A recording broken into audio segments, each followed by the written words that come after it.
Hello student, very good morning to all of you. How are you? I hope you all are happy, healthy and fine at home. Do you remember what were we discussing yesterday? I think yesterday we were discuss about the retrosynthesis of hirsutolin B. And retrosynthetic analysis we have carried out and we got up to the 6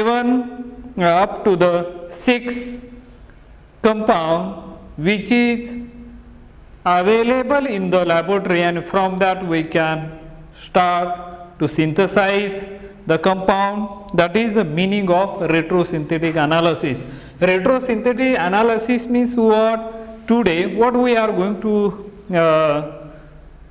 discuss, we are going to discuss the remaining part of the retrosynthetic analysis of the hirsutolin B. So first of all, let us see once again the structure of hirsutolin B. Let's see here the structure of hirsutolin B is this one. This is a generally we are representing here the stereochemistry.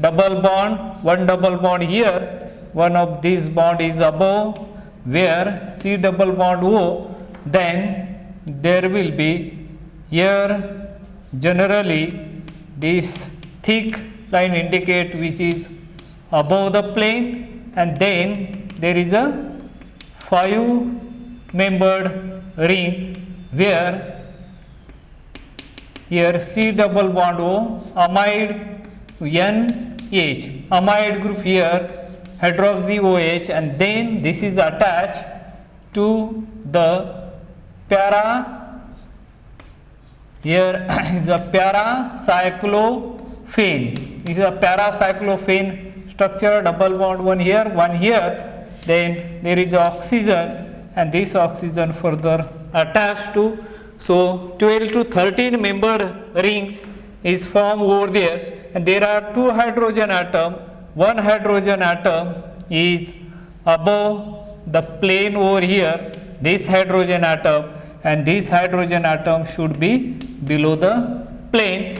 Now if you look at this juncture, again there are the juncture where one of the hydrogen atom alternatively, remember here it above the plane and this hydrogen should be below the plane, and here there is a methyl group is present which is represented by symbol Me. Me is nothing but as a what we can call it as, this is a structure of hirsutolin, and what are the important characteristics of that hirsutolin B? Hirsutolin B, there is a this type of the gamma lactam moiety is present, because this moiety force the what we can call it as a hirsutolin A and hirsutolin B.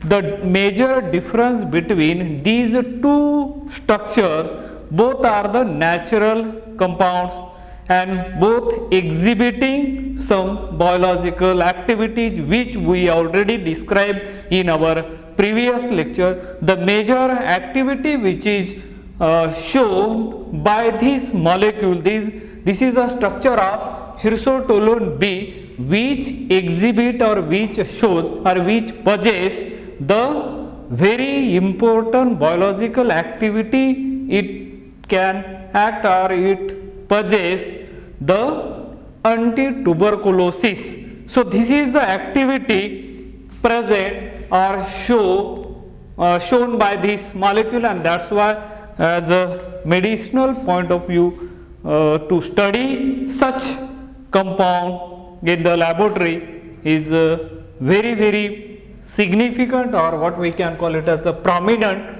Scientists are trying the various method. First method is the retrosynthetic analysis. Retrosynthetic analysis means what? Retrosynthetic analysis means the process of breaking down target molecule into convenient starting material using disconnection, and FGI is known as a retrosynthetic analysis. You can break. What is the first thing to find out in the target molecule? What you should observe, what you should notice in the in the target molecule? You observe the target molecule careful and recognize the functional group present in the target molecule. This compound is a multifunctional compound, and multifunctional compounds most of the natural product are the multifunctional compound or the molecule. Multifunctional compound means different functional group has their different different reactivities, and whenever we are going to add the reagent which will react with the specific or the selectively, only those functional group is nothing but as a site of reaction. Site of reaction means at a reaction center only that part is changes into as another molecule, or that part is changes into as another part. So that type of the thing is called as a functional group, or the atom or group of atom which determine the physical property or the chemical property of a particular family of the organic compound is known as a functional group. But here the chemoselective, do you remember the chemoselectivity means what? In our previous lecture we described that chemoselective means out of the many functional group, only one functional group is suitably converted or changes into as another functional group, reacting with that particular. Out of many functional group, only one functional group get reacted and we will get as a product. That type of the terminology is called as a chemoselective. So that chemoselective, that type of the thing we have seen. And in this hirsutolene B, there we have observed some of the characteristic. It is a natural product. It shows the anti-tuberculosis activity, that is a biological activity shown by this compound.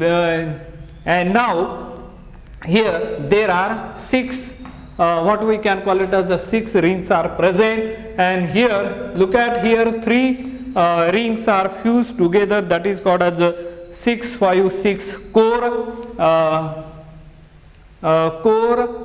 present over there, and another one is a what is that? This is a gamma lactome. A lactome ring is associated or it is present in this molecule, and this is a major one is a paracyclophane. So that is the structure present over there. So this is the structure of hirsutolene B. Why it is why there is a need to study such type of the compound, and that all the information regarding that I already described in my previous lecture. So here today we are going to discuss the rest of the thing of the retrosynthetic analysis.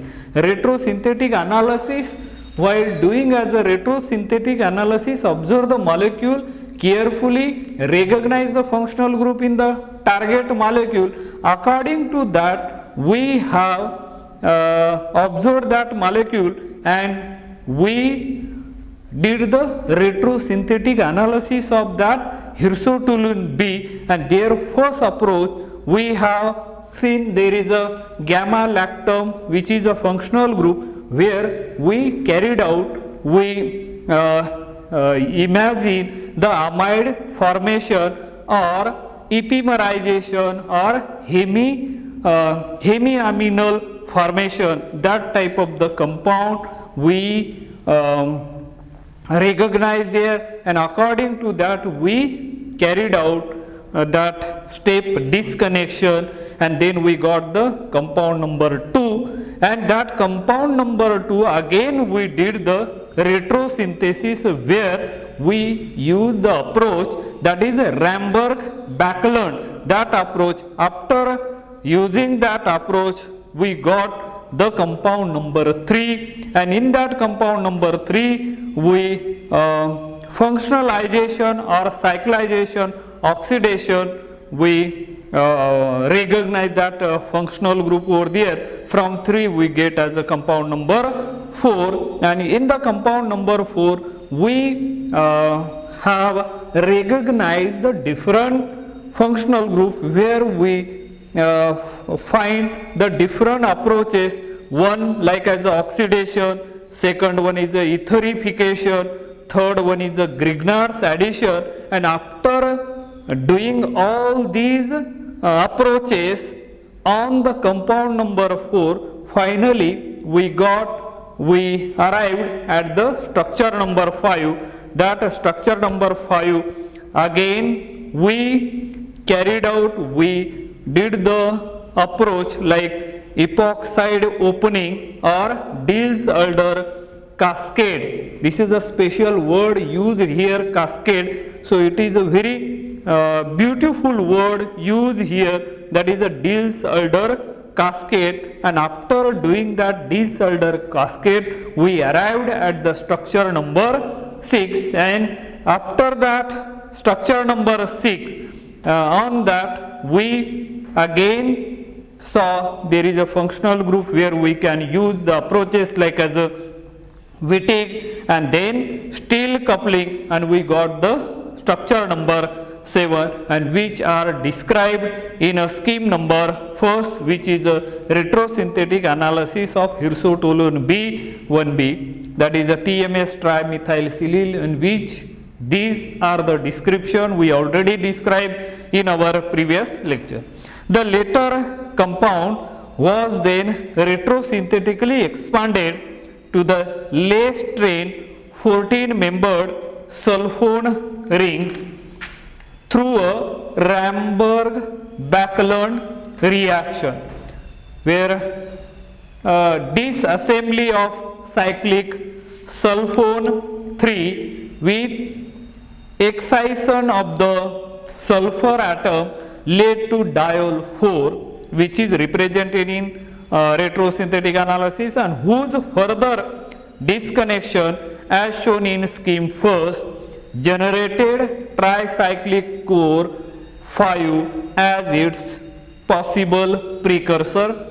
Finally, rupture of 3 indicated carbon-carbon bonds within 5 through a 4+2 cycloaddition oblique ring forming epoxide opening revealed the TMS epoxy tetraene 6 as a likely precursor. Precursor is nothing but as a starting material.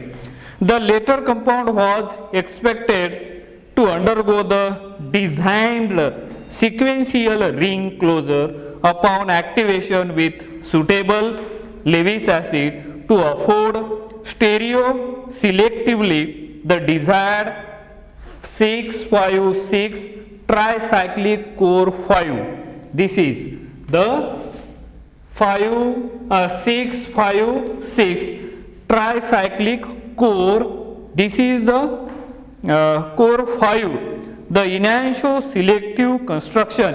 Enantiomer selective means what? Enantiomer means what?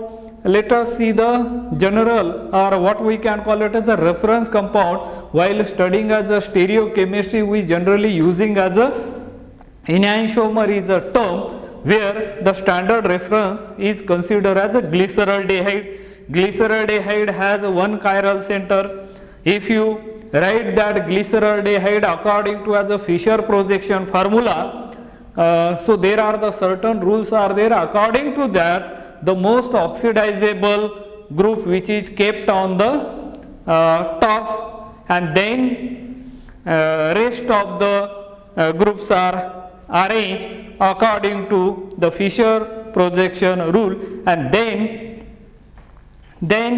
put as a mirror there, and if put the mirror, you can see the mirror image of that glyceraldehyde, and if you observe that glyceraldehyde carefully, you will find there is a one chiral center is present. Chiral center are the asymmetric carbon atom or chirogenic center. Chirogenic center or the chiral center is nothing but as a carbon atom carrying 4 different group is called as a chiral center or the asymmetric carbon atom, and that carbon atom only one chiral center is present. That compound is optically active in nature, and the instrument used to measure the optical activity of that organic compound is a polarimeter, as you know that. And when that molecule put in a polarimeter, it can rotate the plane of polarization either right hand side or the left hand side. Then and then we come to know that that compound is optically active or inactive.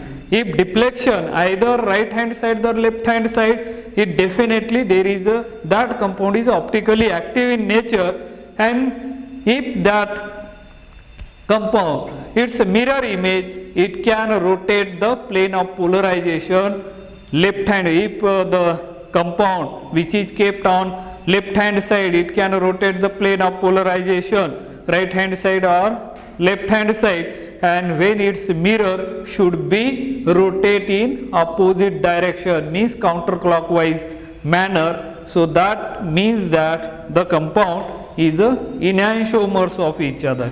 Enantiomers means everything is the same, their chemical properties as well as physical properties are the same, only they differ in their rotation, optical rotations are. So that is called as the enantio.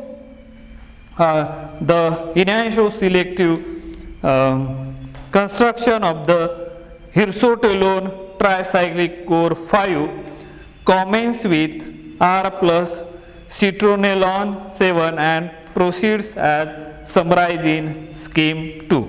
Now let us see as a scheme number 2 over here how we can arrive, how we can get or how we can achieve the hirsutolone B by starting the retrosynthetic analysis we have discussed. So in a retrosynthetic analysis, so now we are going to start as a scheme number 2 how we can synthesize that compound. Let's see here the compound which I am going to write over here. This is the compound. Now yes, here is a compound is written here CHO. Here is a methyl group in this is a compound number. So here actually this, then here is a double bond, and there we can show as a methyl group Me, and here also as a Me. So this is the structure number 7. So I am representing here the structure number 7. On that structure number 7, when the reagents are adding, like as a reagent, then B reagent. A reagent, what is that? The reagent is a modified Wittig reagent, PS3P double bond CH and I. This is a reagent which is known as a modified Wittig reagent. Simply Wittig reagent is a PS3P double bond CH2, but here iodine, and therefore it is this type of the reagent are generally known as modified Wittig reagent, and modified Wittig reagents are very good so that we can make the compound whatever we wish to prepare, or you will get the desired product. So second one is a ozonolysis, O3 and the Me2, yes, that is a dimethyl sulfide. So these are the reagent, and these reagent as a chemist we know that their function while adding and what kind of the functional group they are converting into as a another functional group, or they are changing that particular part of the organic compound into the another part, the making the compound one compound into as another. So here are the two functional groups. One is a carbon-carbon double bond, second one is a CH2. When we are adding as a force reagent, what do you think? Where it will react? It will react with the aldehyde. As we know that aldehyde, because there is a carbonyl group, and that carbonyl group is get converted into as a hydrocarbon with that Wittig reagent, but modified Wittig reagent. This part is going to attack on that carbonyl. Means here suppose we have a general thing C double bond OH, and then it will be treated with ICH double bond PPH3 like this. So what is going to happen here? Generally this double bond is going to attack on this carbon atom, and oxygen is going to attack on that pH. So there will be butane formation, R, then CO, then PPH3, and here CHI, and there is a this type. This intermediate is called as a butane intermediate. Butane is a very good intermediate, and in the next step what is going to happen after that, this butane is broken. The driving force behind it is the great affinity toward the oxygen atom. Phosphorus has a great affinity toward the oxygen atom, and therefore there is a strong bond formation takes place between phosphorus and oxygen, and that forces to break the bond, so forming as a double bond with that oxygen, and that forcing to break the bond and form as a double bond over here. And the structure what you are here we are going to get is this one, R, then CH double bond CH and the I. This is a compound which we are getting here. So this is the mechanism over there. Now that we have, and now after that here is a double bond. Ozonolysis, we know that O3, O2 means oxygen atom and O3 means ozone molecule in presence of the dimethyl sulfide. Remember here, ozonolysis, it is a process of breaking of carbon-carbon double bond into the aldehyde or the ketone depending upon the nature of the olefin, whether it is a simple olefin, disubstituted olefin, trisubstituted olefin, or the tetrasubstituted olefin. Depending upon, it can break the bond between carbon-carbon double bond, and we are getting the fragmentation of that molecule. It may be converted into as a aldehyde or the ketone depending upon the structure of the starting material or the structure of the reactant. So that is a look at here. Here is a carbon-carbon double bond. It can break a bond. Aldehyde group comes over here, and there is a acetone that goes over there. So I am directly going to show you the product. The product which you are going to get over here is this one here. Now here you are going to get as a aldehyde group, and now this and there double bond, and here is a iodine we can show over here, and here there is a what we can call it as here is a methyl group remains as it is. So this is a structure we got, and that this is a compound number 7 we can get as a compound number 8 over here. Now this compound number 8 further treated with some of the reagent, and the reagents are here A, B, now is a C. C reagent used here again is a modified Wittig reagent.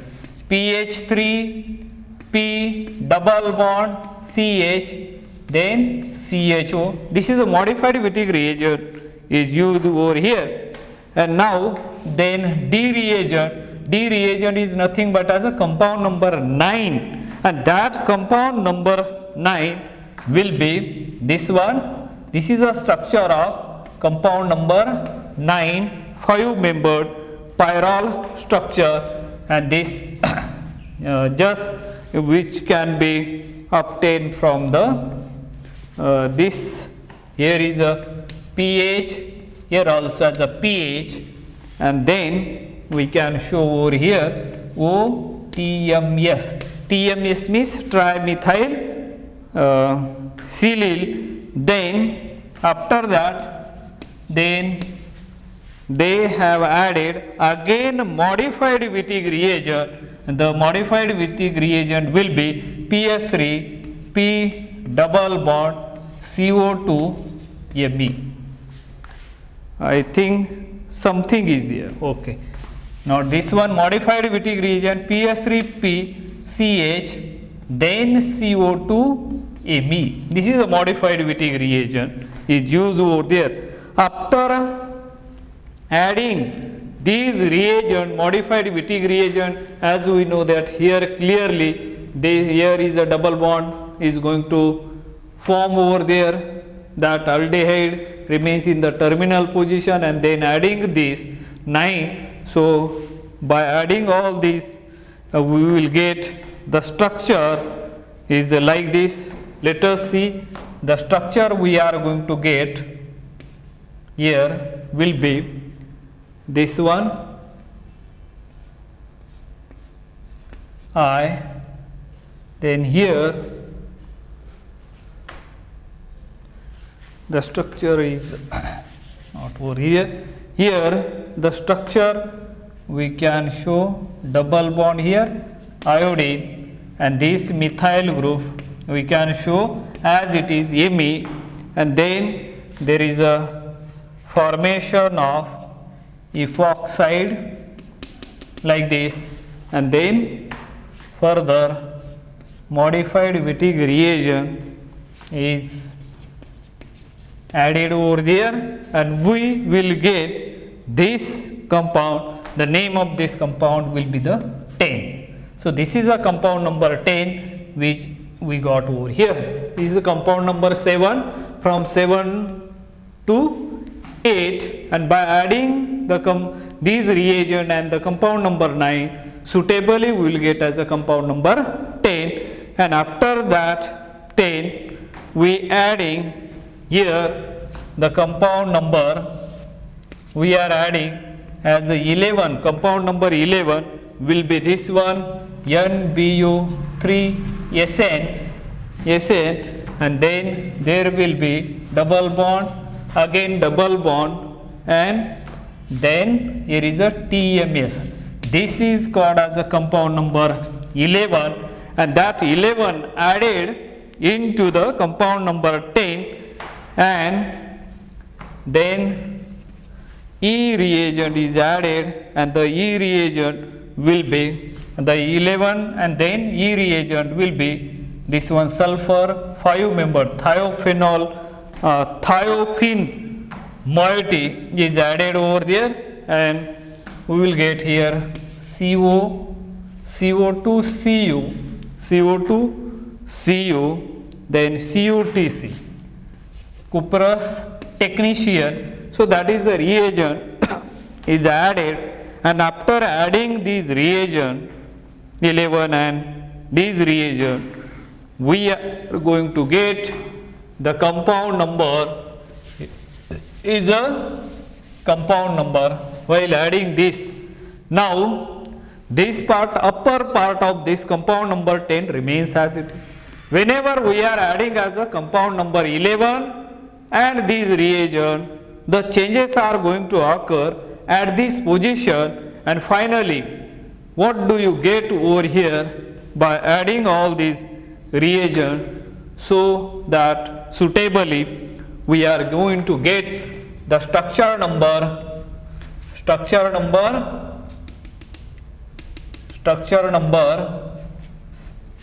we are going to get as a structure number this CO2 Me, that upper part remains as it is. Now the changes or occur over here. This part, the methyl group which is here, remains as it is. This is a compound number 6. If you observe compound number 6, which we already seen while doing as a retrosynthesis, there we achieved the compound number 6, and that compound number 6 will be this one. So here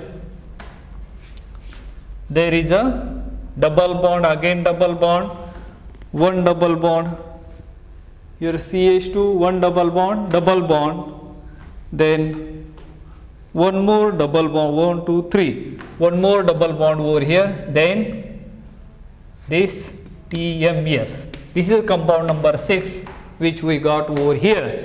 So this is a suitably we got the structure and which is represented over here. So that will be the structure which we got over here, this one.